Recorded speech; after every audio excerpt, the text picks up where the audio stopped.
A Soshanguve couple, Sibusiso Mahlangu and Lerato Mahlangu, have been found guilty of murdering the ex-wife's boyfriend, burning his body, and later claiming more than 500,000 rands from life insurance.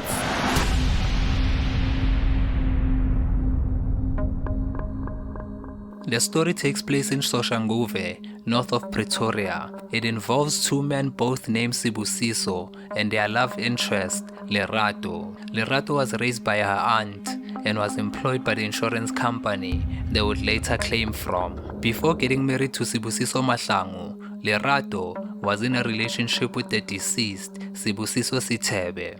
They had one child born from the relationship in 2014, but separated after the child was born. So this person, the Unalived, is the father of her child. Sibusiso Sithebe was a taxi driver working around Pretoria. After the breakup, Lerato continued living her life and eventually started a relationship with the second Sibusiso, Mahlangu. Even though her aunt who raised her didn't like Sibusiso, Lerato went on to marry him in 2018. Word is she isolated Lerato from her family and she no longer attended family gatherings. January 2nd, 2022, a regular day in Sosha, the Mahlangu couple, Lerato and Sibusiso, lured Sithebe to their house in Soshanguve, where they killed him. They then staged the scene by placing Sibusiso Mahlangu's ring on Sithebe's finger, dressing him in Mahlangu's clothing, and burning the body inside the house.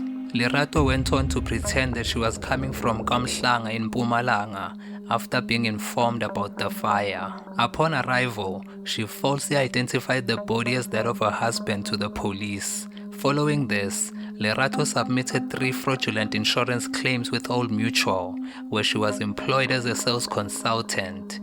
She already knew the system, so it must have been easy. Lerato went on to claim 500,000 rands for a life cover, 25,000 rands for a funeral cover, and 50,000 rands for a death benefit.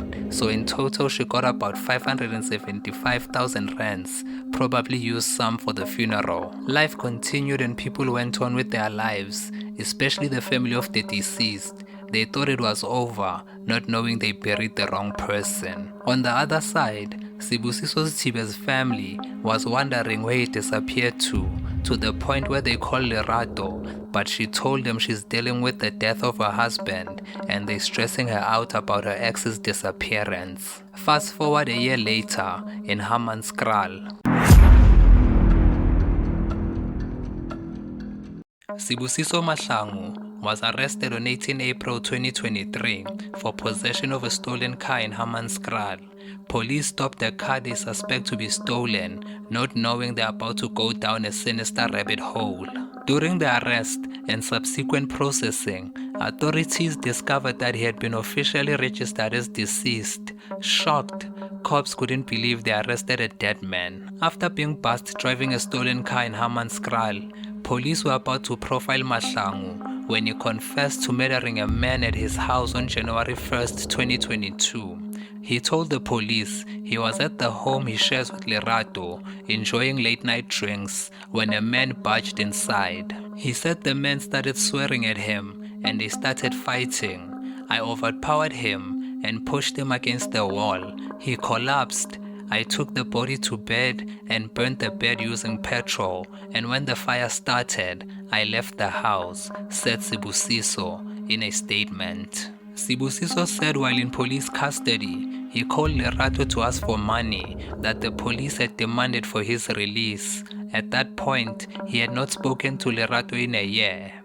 I called my wife and told her that I've been arrested and I needed money, and she sounded shocked and scared, he said. Lerato's lawyer, Lidile Mphela, who was cross-examining Mahlangu, said the reason she was shocked was because she knew that her husband was dead. So this is them trying to act like she wasn't part of the plan. Mahlangu's evidence is that after he dropped Lerato at a taxi rank on January 1st, 2022, he went to their marital home and picked up a backpack with 2 pair of jeans, boxer short, and a couple of t-shirts, then left for Silverton. At the time, Lerato was supposed to go to KwaMhlanga, Mpumalanga, where she worked at a financial institution. Mahlangu said 3 days after moving to Silverton, he went to Nelspruit, where he met a woman who then became his girlfriend. After a while, he met another woman and started a relationship with her too. He then decided to go to Hammanskraal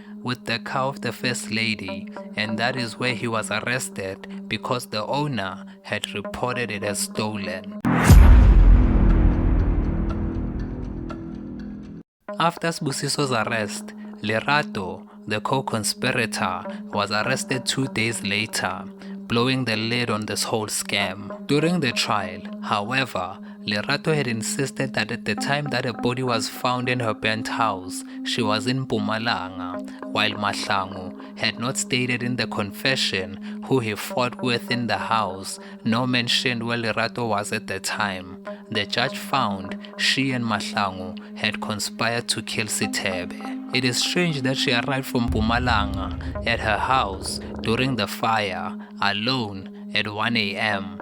before Mrs. Mahlangu, her mother-in-law, who was in Soshanguve, and not only that, but she was dropped from a distance from the house. Before waiting to verify the identification of the person in the house, she said it was her husband. But it was strange how Lerato was able to identify that the ring belonged to him, Sibusiso, while she claimed it was dark. But Mrs. Mahlangu, Sibusiso's mother, was concerned about the deceased not matching her son. Lerato insisted that the dead person was indeed her husband, Sibusiso, but the mother had a strong feeling she couldn't shake.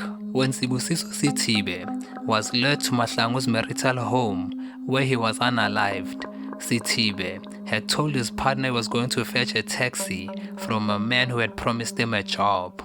Sithibe was found wearing boxer shorts and a wedding ring that belonged to Sibusiso Mahlangu. A forensic report revealed that Sithibe was alive when the fire started, so he was practically burnt alive. The couple pleaded not guilty to the charges and denied involvement in the crimes. However, the state, led by advocate Vusumuzi Chabalala, presented compelling evidence and called credible witnesses, including Sibusiso's mother.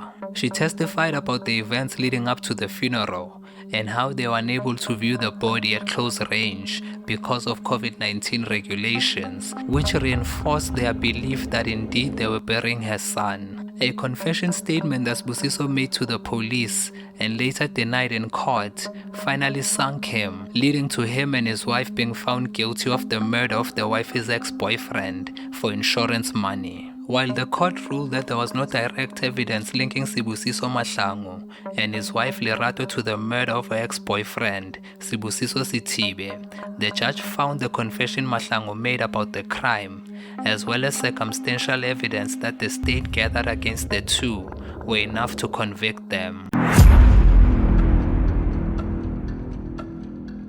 Judge Papi Masopa found that even though the state relied on circumstantial evidence, it was able to prove its case beyond reasonable doubt. Judge Masopa also found the state's witnesses to be credible and reliable. Handing down judgment at the Pretoria High Court, Judge Mukine Masopa said the state had proved beyond reasonable doubt the couple murdered Sithibe, whose charred remains were found in their house. There is no direct evidence linking the two, and therefore the state relied on circumstantial evidence to prove their case beyond reasonable doubt. Accused 1, Mahlangu, was linked to the offense through confession statements that he made to the police, which were ruled admissible, said the judge. Masopa also found the duo guilty of conspiring to kill Sibusiso Sithibe and also claiming insurance money, while knowing that the person who had died was not Sibusiso Mahlangu. Masopa said the body of the deceased was not burned to the point that it couldn't be identified. She, Lerato, falsely identified the body as that of accused number 1 and claimed insurance money. Lerato conspired with accused 1 and they both benefited from insurance money. The judge said another unchallenged evidence was that a week wouldn't pass without Mahlangu calling his mother, but after he faked his death and went into hiding, he never called her, indicating that he was indeed playing dead. Sithibe's family welcomed the judgment. It has been the hardest time of our lives, The fact that he was buried without our knowledge. We had clashes among ourselves because we thought we were not there for him, and if we had, we wouldn't be here. I'm happy with the judgment, and I hope they rot in jail, said Sithibe's younger brother, Xolani. Sibusiso said he did not even contact his children to check up on them while in hiding because he wanted to find himself following the discovery that his wife was cheating on him.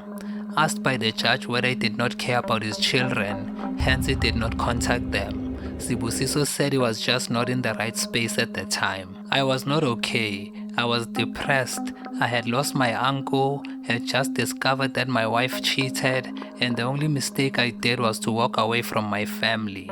I was not okay. I just wanted to find myself, Sibusiso said. During cross-examination, Prosecutor Vusimuzi Chabalala told Mahlangu that he found it interesting that for a full year, he didn't bother to go to his house in Soshanguve to fetch his remaining clothes, even when he was nearby in Hammanskraal, days leading to his arrest. He also questioned why he endured suffering while he had comforts that he left behind, if he had left as someone who wasn't playing dead.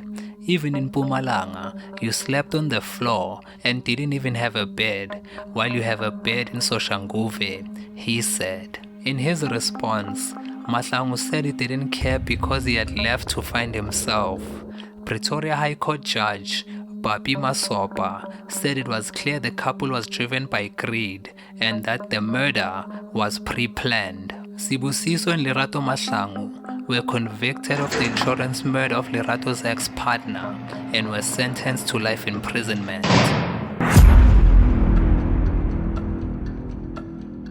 Thanks for watching.